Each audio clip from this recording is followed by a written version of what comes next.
Parehong tahimik at walang kibuan sina Lucas at Aya habang naglalakbay. Siguro ito na nga ang panahon para naman kahit paano ay makabawi siya at ang mga magulang sa mahabang mga pagkakataon na nasayang para magkasama sana silang buong pamilya. Kailangan niyang kilalanin pa ng husto kung sino ang kanyang mga kalaban. Magagawa niya ito sa tulong na rin ng kanyang bagong nakilalang biological father.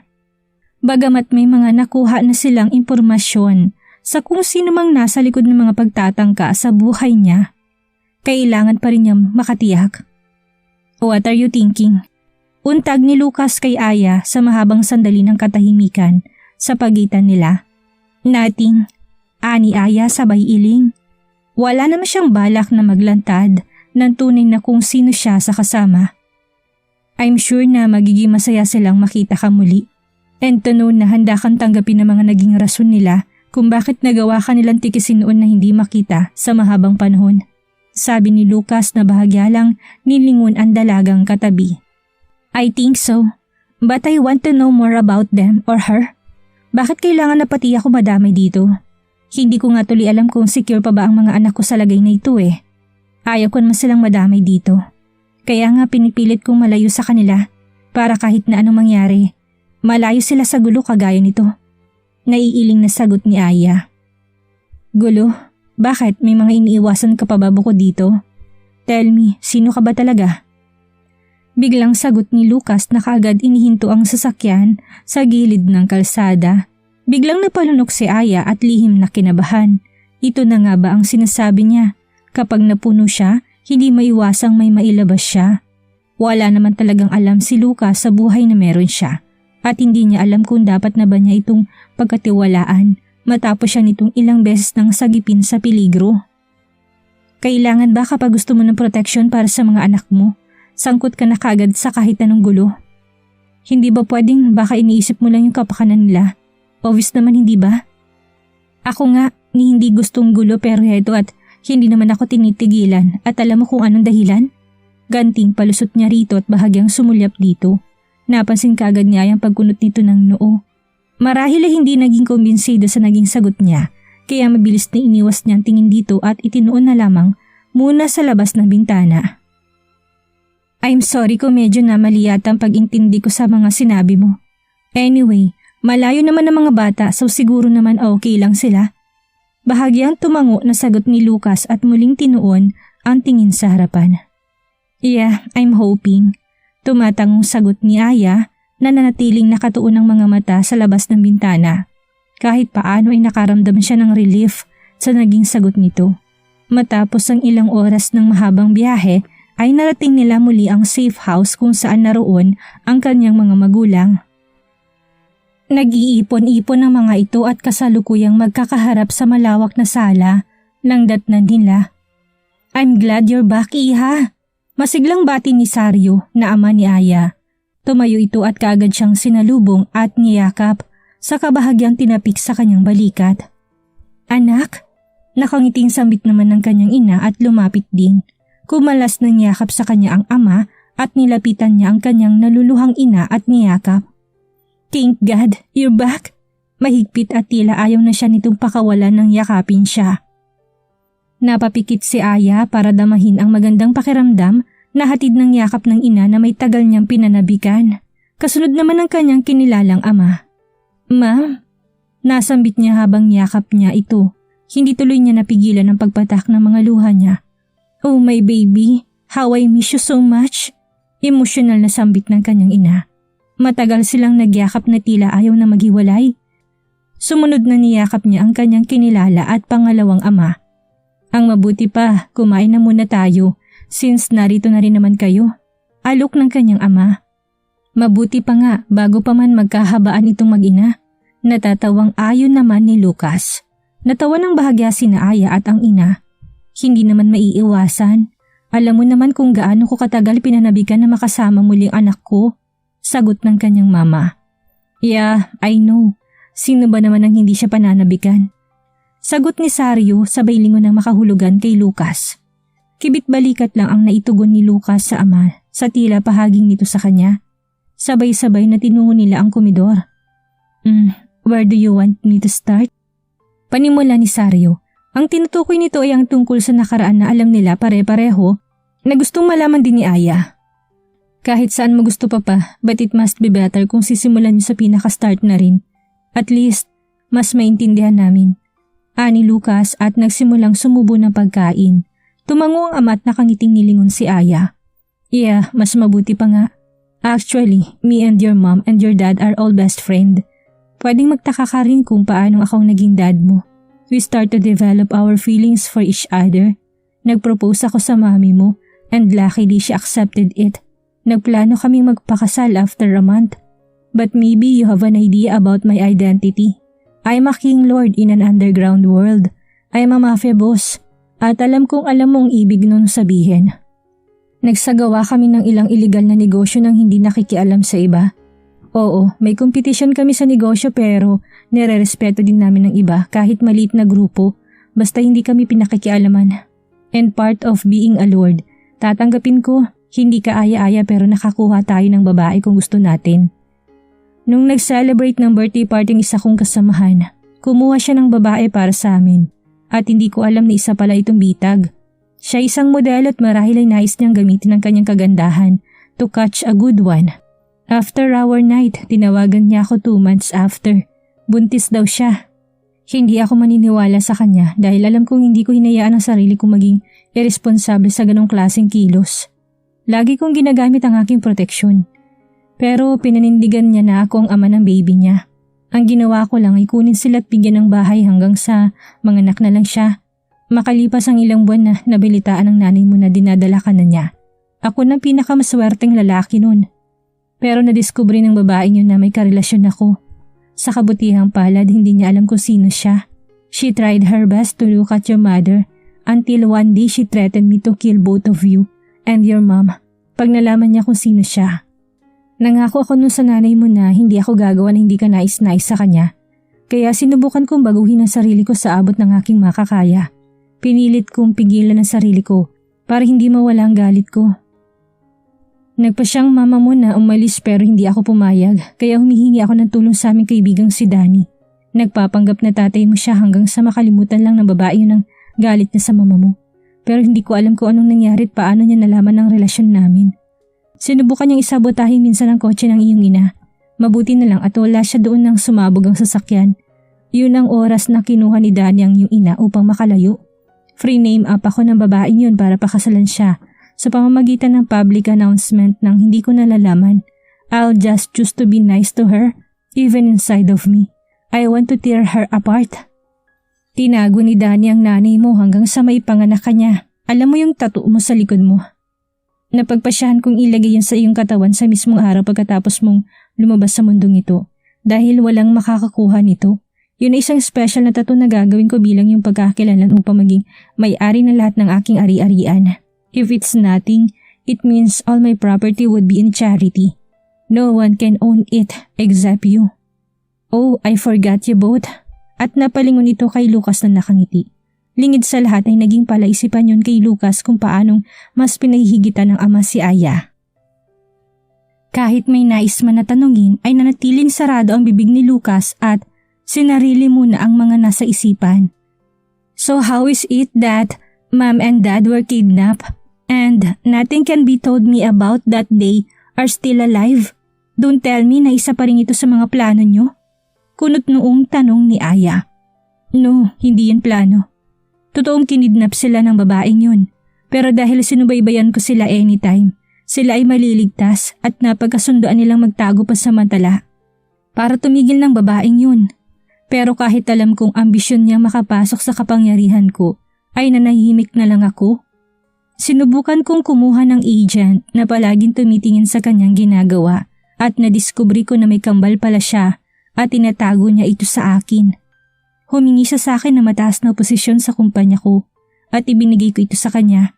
And after a year, she told me to get a vacation with her. Pumayag naman ako pero laking gulat ko nang lumapit siya sa akin na nawalan daw siya ng baby. May nakita ako sa kanya isang gabi at tinanong ko siya pero hindi niya ako masagot ng maayos.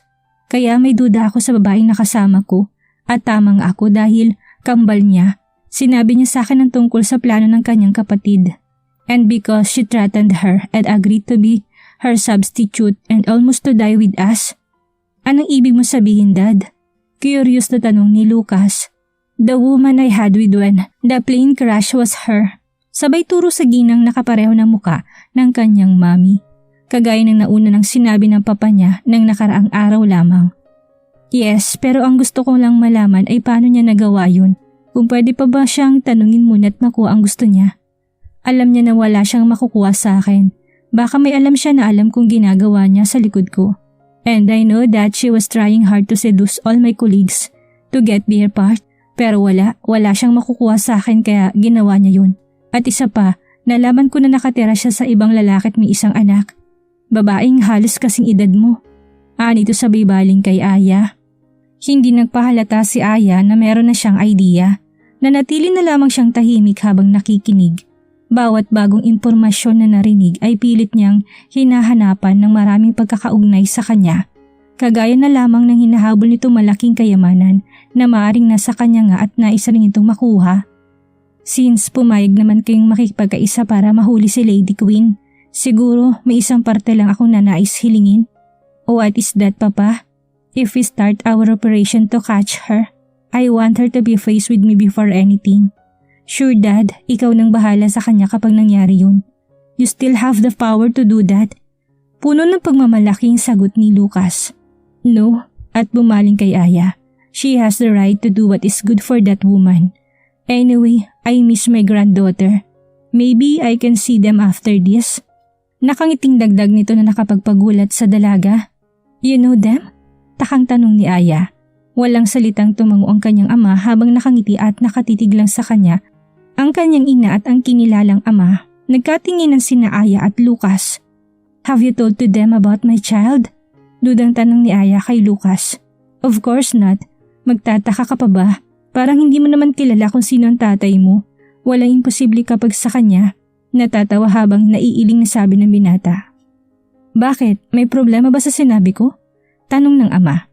Nakangiting umiling naman si Aya na hindi alam kung anong sasabihin. Make sure na kapag nakaharap mo ng ama ng mga apo ko, batukan mo ng malakas. That way, iisipin niya na masama palang iniwan ka. Makahulog ang sabi ng kanyang ama na ikinakunot noon ni Lucas. Nasa kalagitnaan sila ng masayang pag-uusap nang biglang tumunog ang phone ni Aya. Nakita niya na si Kay ang tumatawag. Pinatay niya ito dahil kilala niya ang bunganga nito. Tsak na baka mahalata pa siya ng mga kaharap niya. Why you're not answering your phone? Maybe that's important. Baling nasabi ng kanyang ama nang muling mag-ring ang kanyang phone. Maybe later. Anya, are you hiding something? Singit ni Lucas na mahinang tinig na sapat lang para marinig ni Aya. Ha? Of course nothing. Kaibigan ko lang yun. Titigil naman siguro siya kapag hindi importante. Sige na, baka naghihintay pa ng sagot mo yan. Sino ba kasi yan? Maliligaw mo? Nagtagis pang bagang nito. Of course not. Saan ka naman nakakuha ng idea na suitor ko nga to? Pinanlakihan ni Aya ito ng mga mata habang nakahalo kip-kip. Dahil ayaw mo sagutin baka marinig namin. Sagot nito na matiim siyang tinitigan sa mga mata. Biglang nag-iwas ng tingin si Aya at patabog na tumayo. Dinukot niya ang phone sa kanyang shoulder bag at bahagyang lumayo. Ano ba? Kanina pa ako tumatawag sa iyo ah. Nasaan ka ba? Naiinis na bungad ng nasa kabilang linya. I'm sorry but I have something here. Pwede bang mamaya ka na lang ulit tumawag? Ano ba naman? Confirm na si Ana nga ang unika iha ni Lady Queen. And speaking of that devil, she's here again. Malamang na mangungulit na naman ito para tanungin kung nasaan ka. Nito sabay ng marahas na paghinga. Eto kasi ang kasalukuyang bantay sa kanyang shop. Sige, just tell her na bukas kami magkikita. Anya. But she has with someone. Someone who? Why are you in a hurry? Nabiglang tanong ni Lucas kay Aya matapos niya magpaalam sa mga ito. Is it an emergency? No, it's just that my friend needs me in a hurry. I'm sorry if I spoil your day. But I badly needed to see her. Ani ni Aya sabay dampot ng kanyang shoulder bag. Lumapit sa mga magulang at isa-isang humalik dito bilang pamamaalam. I'm really sorry. Baka sakaling makabawi ako sa'yo. Sige, basta ingatan mo sarili mo. Nandiyan pa rin ang ating kaaway na naghihintay na magkaroon ng kanilang pagkakataon. Paalala ng kanyang ama. Why don't you want us to come with you? Yes, Dad. Thanks for reminding me. Anyway, You don't need to worry about me. Hindi naman ako baby para palaging bantayan. I can take care of myself. Yeah, but we're not sure about the other side. Dad, okay naman na po ako. As you can see, wala namang nangyari sa akin, di ba? Sure, but make sure. Lucas is with you, okay? Dad, no, I can manage myself alone. Saka nabala ko na rin yung tao. You won't, okay lang naman ako. I'm willing to be with you. Formal na sagot ni Lucas, hinarap ito ni Aya at pinanlakihan ng mga mata. Ngunit kibit-balikat lang ang tinugon nito. No, I don't need company. Salamat na lang sa pagsama mo sa akin ulit dito. I can go on with my own. Don't be stubborn. You may go, Iho. Make sure to take care of her. Kung hindi ka mananagot sa akin. Ma'am, Dad, hindi to nagsalita at sumenyas lang na umalis na sila. Napasimangot na sinamaan niya ng tingin ng binata. I'll be going. Aniya at nauna nang umalis, walang salitang sumunod si Lucas kay Aya. Walang imika ng dalawa habang nasa loob ng sasakyan. Sinubukan ni Lucas kunin ang atensyon ni Aya, ngunit nanatiling nakapokus ang tingin ng dalaga sa labas ng sasakyan. Tinis niya na hindi ito lingunin, kahit pakaramdam niya ngalay ng kanyang laeg. I don't know what I did para iwasan mo ko ng ganyan. Pukaw ni Lucas sa atensyon niya. Hindi umimik si Aya kahit pang gustong-gusto niya itong pagalitan. Nainis siya na hindi niya maintindihan sa kanyang kasama. Kaya hanggang sa abot ng kanyang kaya, natisin na iwasan ito yung ginawa niya hanggang sa tila napagod si Lucas at tinuon na lamang ang sarili sa pagmamaneho. You can stop the car under the MRT station. Formal na utos niya kay Lucas. Don't you want me to drive you to the place where you go? No need, as I've said earlier. I will meet my friend. So you can go back to your place now. Bye. Ani Aya sabay mabilis na tinalikuran ito bago pa man ito muling makapagsalita. Iiling-iling na napasunod na lamang ang tingin ni Lucas sa dalaga, palaisipan sa kanya kung saan ang tungo nito. Minsan, nahihiwagaan din siya sa kung sino ba ito talaga. Marami siyang napapansin ng mga kakayahan nito na hindi rin ito magawang itago kung minsan. Dinukot niyang phone at nagdial. Hello, tinig sa kabilang linya. Sandaling napakunot ang kanyang noon na makarinig ng tila mga pamilyar na tinig ng bata sa background ng kanyang kausap. Where are you? I'll just visit a friend. Why, sir? Do you need anything? Have you finished your duty I asked you the other day? Kasawal na tanong niya kasabay ng paghilot sa kanyang sentido. Not yet, sir. Can you give more little time to do that? Pakiusap ng kanyang kausap. No need, I'll do it. But sir, it's okay, just continue your work, bye. Binabana niya ang linya. Sandali niyang pinark ang sasakyan at pumasok sa isang mall. Sandali siyang nag-ikot at bumili ng ilang mga stuff pambata. Bumaba siya sa ground floor kung saan naroon ang mga kainan. May hinahanap siya na hindi niya matukoy kung ano. Pumasok siya sa isang Japanese restaurant. Naghanap siya ng bakanting pwesto nang hindi sinasadyang may nahagip ang kanyang mga mata. Is that her? Kunot noong tanong niya sa sarili. Sinipat pa niya ng husto ang babaeng nakatalikod sa gawin niya at kapareho ng damit ng suot kanina ni Aya. Mas lalo siyang napakunot noo nang mapansin na pamilyar na taong kaharap at kausap nito. Did they know each other? Muling tanong niya sa sarili. Napansin niya paglingon ni Aya kaya mabilis siyang kumubli para hindi siya nito mapansin. Are you sure he is there? Kunot noong tanong ni Aya sa kanyang kausap. Naku, anino pa lang ng lalaki yun, hindi mo na may tatanggi. Don't tell me na magkasama kahit alam niyang narito ka.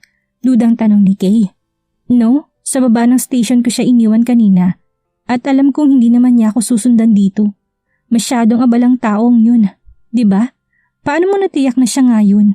Loka, kahit naman hindi yun umamin, tingin palang patay na sa'yo. Anong malay mo kung check niya kung nasaan ka? Nakita ba kaya niya tayo rito? Alanganing tanong ni Aya. Malamang, sagot ni Thea sabay ikot ng mga mata sa ere. Napailing si Thea at napangiti. Bakit kasi hindi mo pa aminin na type mo rin naman siya? We know naman na pareho kayo ng feeling for sure. Yes! Magkasabay na tudyo ng dalawa sa kanya. Ayan na naman kayo eh. Hirap niya sa mga ito. Sandali siyang tumayo para i-check ang paligid kung naroon nga ba talaga ang binata. Ngunit wala naman siyang napansin kaya muling bumalik sa pwesto nila. Nakita mo ba? Malamang na hindi naman yun magpapakita sa'yo kung sakali, lalo na't binawalan mo naman na sumunod sa'yo. Hayaan mo na, ituloy mo na lang yung sinasabi mo kanina. Ani Aya at muling naupo habang sandaling nilingon ng kanyang paligid. Lady Queen wants to see you at yun nasadya niya kanina kaya siya nagpunta sa shop mo. We don't know but she has something na hindi naman niya sinabi sa amin. Sa tingin niya ba may alam na siya sa grupo natin? We can't tell. Lalo na magaling naman silang magtago. Bastang may papayo ko lang sa'yo, huwag kang magtitiwala, lalo na sa ahas mong friend na yun. Mukhang gustong gusto ka talaga niyang lamunin ng buhay eh. Ano ba kasi tang laki ng insecurity niya sa'yo? Kung sa bagay, walang-wala naman talaga siya sa kalingkingan mo. Hindi nga ba't pati boyfriend niya, type ka kaya nang gigigil sa galit ang babaeng yun? Nakaismid na sabi ni Jessa. Pwede ba? Baka may makarinig sa inyo. Alam niyo naman na ang haba yata ng mga tenga ng mga yun. Lalo ng pamilyang yun. Sa totoo naman masyado ka lang naman kasing mabait sa kanya, kaya ayan, abusado. Kung ako lang yan, hindi pwede. Baka matagal na yung nakatikim sa akin ng umbag. Panggigigil na sabi nito na sinabayan pa ng pagkuyom ng kamao at itinaas sa ere. Napailing si Aya. So tuloy bang plano bukas ng gabi? Pag-iiba ng topic ni Jessa. Yes, tuloy na. Make sure na kompleto at prepared lahat ng mga gagamitin natin and no one can know about it, okay? Ani Aya. Yes, got it ma'am. Sabay-sabay na sabi ng mga kaharap at nag-apiran pa saka nagtaas ng mga kupita. Cheers! Sa isang banda, hindi nila napansin ang ilang mga pares na mga mata na nakamasid sa kanila habang sila'y nagsasaya. Buo ang kumpiyansa na pinark ni Aya ang kanyang sasakyan sa harapan ng malaking mansyon. Hindi man lang siya kakikitaan ng anumang pangamba o takot sa kabila ng katotohanan na naroon siya ngayon sa teritoryo ng kanyang mahigpit na kalaban. Wala kahit na anumang armas sa kanyang katawan. Tanging ang kaalaman niya sa martial arts ang nag-iisang taglay niya sa pagkakataong iyon. Humugot muna siya ng malalim na hininga bago tuluyang bumaba sa kanyang kotse at taas ang noong lumapit na nakangiti sa guard. I'm sorry ma'am to interrupt you but we need to see your ID first. Salubong sa kanya ng guard na humarang sa kanyang harapan. Taas kilay na kinuha niyang kanyang ID sa kanyang bag at inabot dito. Tinitigan pa siya ng husto ng guard habang palipat-lipat ang tingin sa kanyang ID. Thank you ma'am, sabi ng guard at muling inabot sa kanya ang kanyang ID. Isang may kataba ang babae naman ang lumapit sa kanya at may kasama isang mataba at katamtamang edad na lalaki. I'm sorry but we need to make sure that you don't have any weapons before you enter. Just for security. Tinaas ng babae ang kanyang dalawang kamay at kinakapan siya ng kasama nitong lalaki.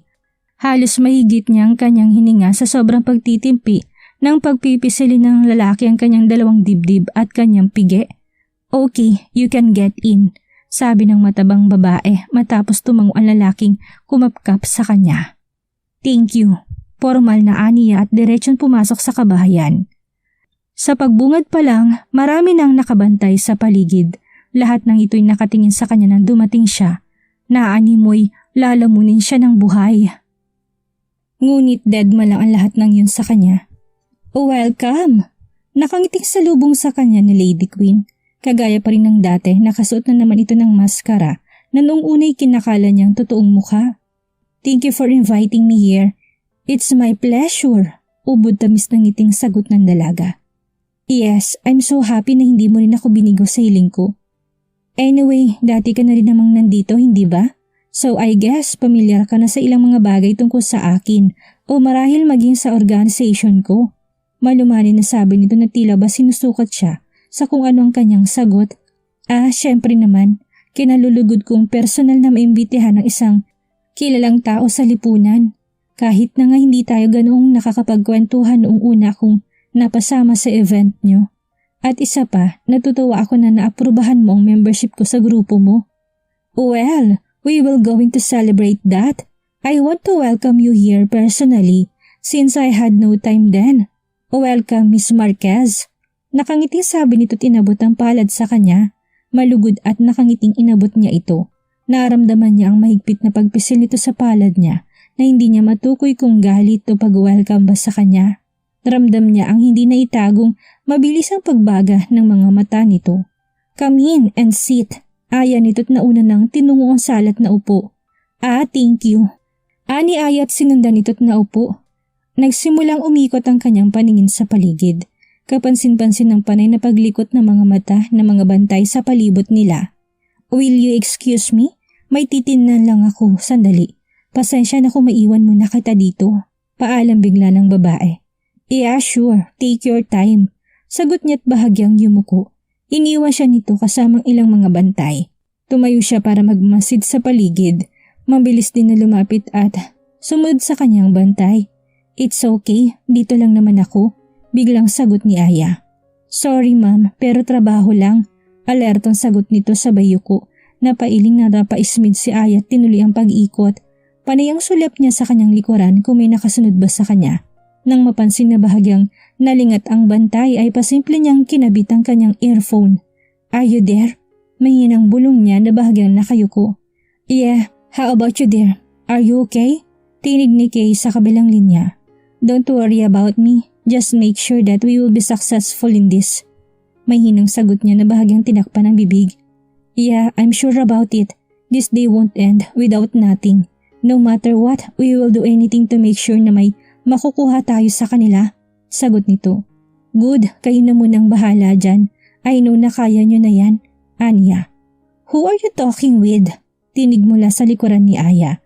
Mariing napapikit si Aya at napakagatlabi. Humugot muna siya ng malalim na hininga bago humarap sa taong nasa likuran niya.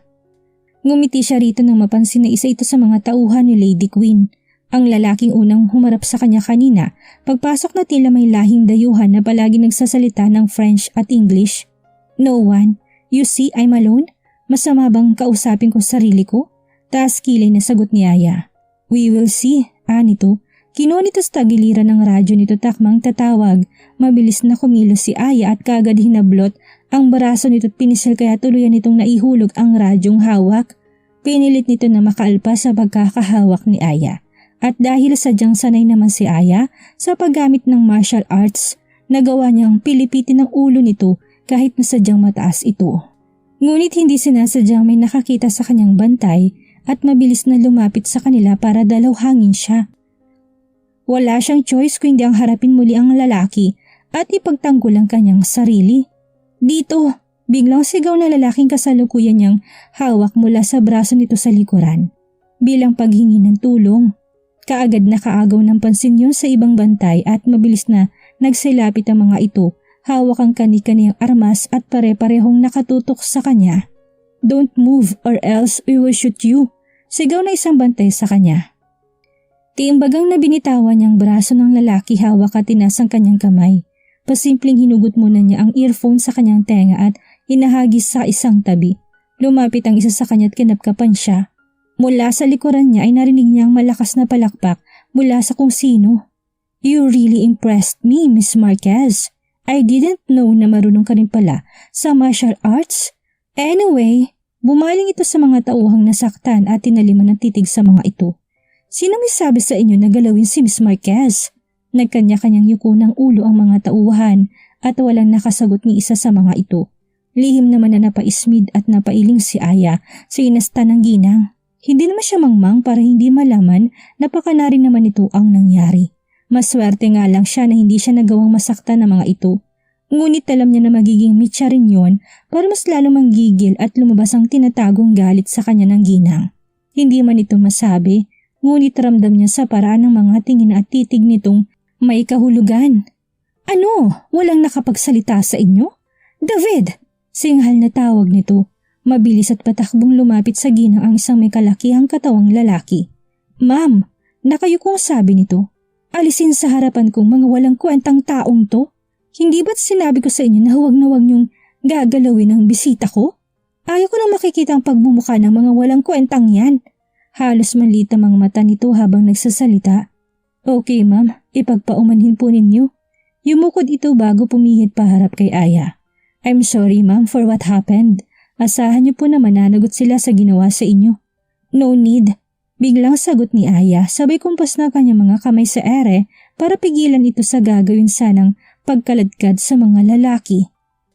"Gusto lang naman yata nilang mag-ensayo kaya pinagbigyan ko. Anyway, maliit na bagay lang naman ito. Hindi na natin dapat palakihin pa.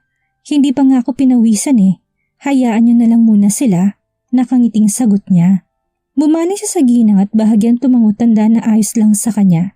Are you sure? Hindi naman birong ginawa nilang pag-atake sa'yo. Paano na lang kung may nangyaring hindi maganda? Ang mabuti pa ay hayaan mo na sila kung anong parusan dapat sa kanila. Ganyan talaga sa trabaho. Minsan kailangan may magsakripisyo. Hindi naman lahat puro ayos at pagbibigay, sagot ng ginang. Kung para sa akin lang naman, ayos lang. Ang totoo, nag-enjoy nga ako sa kanila eh. Naisip ko na maganda rin palang pang-welcome ang ganun. Hindi na rin masama, a good exercise.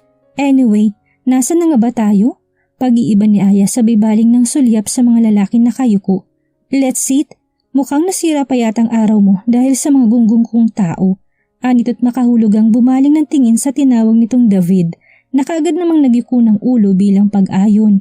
Nauna na ang ginang na muling tinungo ang sala at minostra ang sofa.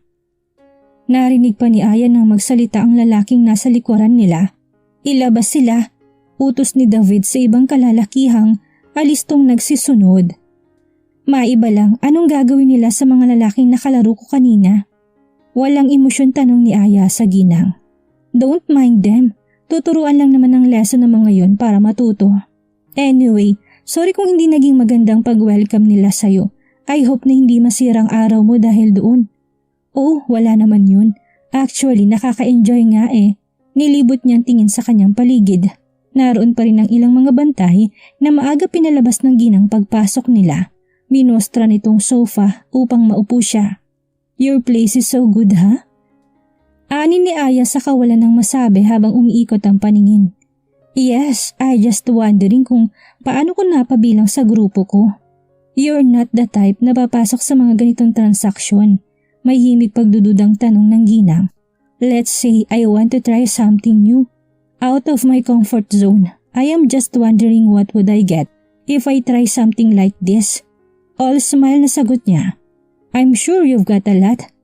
I hear that you're a good manager of your own shop. So you may be a good partner if you continue binding with us. I can promise that you've got over your expectations. Well, I hope so. Kibit balikat na tugon ni Aya. Yes, I know na magtatagumpay ka. I've seen myself to you before. Ganyan din ako noon. Dreaming and achieve it so quick. Nakangiting kwento nito, ngunit naroon ang talim sa mga mata habang nakatitig kay Aya. It's not bad to dream big and aim high as long as wala naman tayong nasasagasa ang ibang maliliit. Pagpapasaring dito ni Aya. Hindi nito naitago ang alanganing ngiti, ngunit pandalian lang. Maiba ko nga pala. Base kasi sa mga nalaman ko, wala ka na raw pamilya? Yap, diretsong sagot ni Aya. Napaghandaan naman na niya ang mga ganitong pagkakataon. Masakit man, ngunit kailangan niya na maprotektahan ang mga mahal niya sa buhay. How come? Tila curious pang tanong nito. I mean, napakabata mo naman para maulila. Don't get me wrong, pero talagang nakakalungkot lang. At tila nakikisimpatya na nagdao palad pa ito. Nagkibit balikat lang si Aya taas noong sumagot.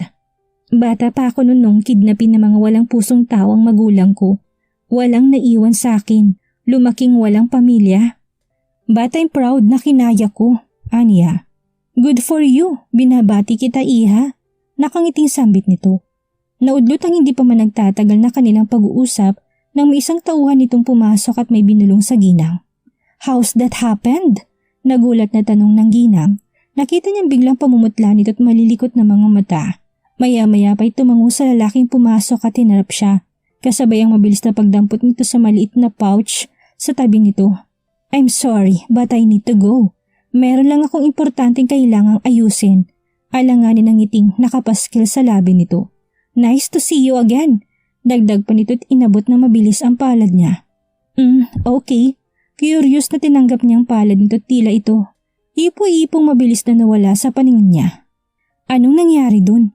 Bulong na tanong niya sa sarili. Maya-may kibit balikat na lumabas sa pinto. Wala na rin doon ang mga bantay kanina. Dumiretso siya sa isang pinto sa gawing kanan niya. Napakunot ang noon niya nang mapansin na bakanting silid ito.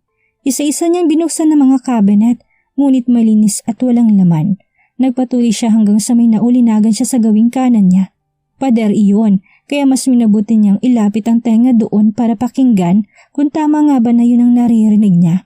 Nandoon din ang ilang mga yabag. Harry! Biglang sigaw ng kung sino na tila palapit sa gawi kung saan siya nakikinig. Napaatras tuloy siya ng ilang hakbang bago bigla naman siyang natapilok at hindi sinasadyang napalapat ang kanyang palad sa kabilang pader. Nalaki ang mga mata niya nang makitang unti-unting pagkakaroon ng awang ng inakala niyang pader. Sandali siyang napatitig doon at hindi nakakibo. What the hell is this? Mahina niyang bulong sa sarili. Muli siyang lumingon sa kanyang paligid upang tingnan kung may iba pang taong nandoon. Nang masiguro niyang nag-iisa lang siya ay kagad na nilapitan niyang bukas na pintuan. Sa bungod pa lamang ay makikitang madilim na pasilyo. Sandali siyang nakiramdam kung may iba pang naroon. Kinuha niyang kanyang cellphone para gawing ilaw. Hello? Aniya upang masiguro kung may tao naroon. Nakakabinging katahimikan ang nasa paligid. Wala na rin ang tinig na narinig niya kanina sa kabilang pader. Humakbang siya papasok at nagulat siya nang biglang sumara muli ang pintuan pagpasok niya. Nag-aalanganin man ngunit pinili niyang magpatuloy. Hindi mawawalang curiosity niya sa kung anong meron doon kung hindi niya itutuloy ang pagtuklas. Tanging taimtim na panalangin na lamang ang kanyang nausal habang marahang humahakbang papasok. Matapos na makahakbang ng ilang metro ay biglang may bumukas na ilaw sa pasilyo at nakita niyang napakahaba ng lagusan na yon na hindi niya sigurado kung saan patungo. Bawat ilang metro ay may sensor light na nagsisilbing ilaw dito. Malayo ng kanyang nalalakad ng may kung anong bagay na umagaw sa atensyon niya matapos na malipasan yon. Muli niya yung sinipat at dinampot. Papel ito't nang tingnan niyang mabuti doon niya napansin na may ilang pagkakatulad ito sa nakuha niyang blueprint noon. May ilang mga nadagdag lamang. Kaagad na pinag-aralan niya ito hanggang sa makuha niya kung para saan ito. Isa yung mapa na marahil ay sa mismong lugar kung nasan siya ngayon. Nagpasya siyang sundan iyon hanggang sa pinakadulo. Muli niyang binaybay ang mahabang pasilyo hanggang sa marating niyang ilang mga pinto. Nakiramdam muna siya kung may tao sa loob at may ilang tinig nga siyang naririnig. May napansin siyang palabas kaya kumubli siya. Kaagad na hinaklit niyang taong yun nang mapatapat sa kanya. Naku, huwag po. Bigla sabi nito sa hintatakot na tinig. Kaagad na tinakpan niyang bibig nito.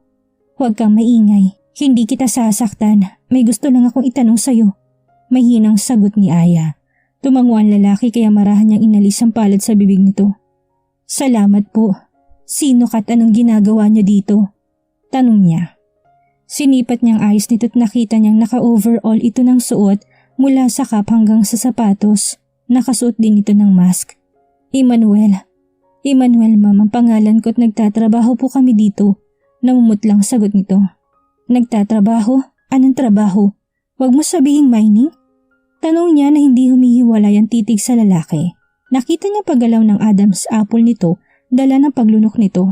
Ramdam niyang nararamdam ang tensyon ng lalaki. Huwag kang matakot, kakampi mo ko. Hindi ako kalaban dito.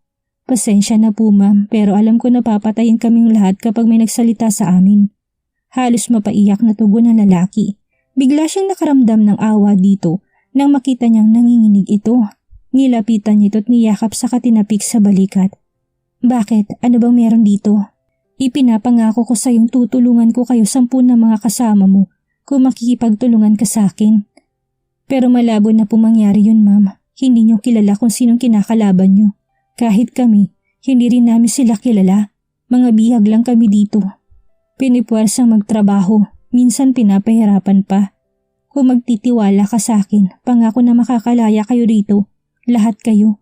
Ayaw niyo bang makita ang mga pamilya niyo? Wala na kami mga pamilya, kinuha na nila. Hindi namin alam kung anong ginawa nila. Ang iba pinatay nila, ang iba naman na mga anak namin binenta sa kung kanino. Ginawa nilang negosyong pamilya namin. Sumbong ng lalaki. Hush! Banayad na tinapik niya ang balikat nito. Huwag kang mag-alala. Mula ngayon, maasahan mo ko. Isa lang ang nais ko. Paano ako makakapasok sa loob? Masyadong delikado, ma'am. Nag-aalalang sagot ng lalaki. Saka puro lalaki lang pong pinapayagan nila dito. Napapikit at napatango si Aya at sandaling nag-isip. Kaya ko, basta kailangan ko ng tulong mo. Buo ang desisyon niya. Alanganin man napilitan tumango ang lalaki at sandaling tumingin sa paligid. Halika, doon tayo. Anito't nagpauna nang pumasok sila sa isa pang pinto. Sigurado po ba talaga kayo sa gagawin niyo? Paniniyak sa kanya ni Emmanuel. Oo. Malalim na buntong hininga muna ang pinakawalan ni Aya bago nakuhang pumasok sa pinto. Maraming mga mata ang napatutok ng tingin sa kanya pagpasok nila. May isang bantayang kaagad na lumapit sa kanila at pinilit sipatin ang mukha niya. Sir, excuse me. Kasama ko po siya. Biglang singit sa kanila ni Emmanuel. Alam ko, singhal nito sa lalaki at muling bumaling kay Aya. Bago ka ba rito? Ilang araw pa lang siya, sir. Masama ang pakaramdam niya ng ilang araw kaya nagpahinga muna. Ikaw bang tinatanong ko't ikaw ang sabat ng sabat? Sigaw ng bantay. Lumapit ito kay Aya at mahigpit na pinisil ang balikat niya. Pinilit timpiin ni Aya ang sariling galit para sa mayabang na bantay. Mukhang hindi ka yata nababagay dito. Mabuti pa sumunod ka sa akin. Anito. Sir, sandali. Pigil ni Emmanuel sa lalaking kumaladkad kay Aya. Pero kaagad sinanyasan ito ni Aya na huwag sumunod. Pinasok siya nito sa loob ng banyo at tila alam na ni Aya kung ano ang balak nito. Base pa lamang sa mga titig nito sa kanya.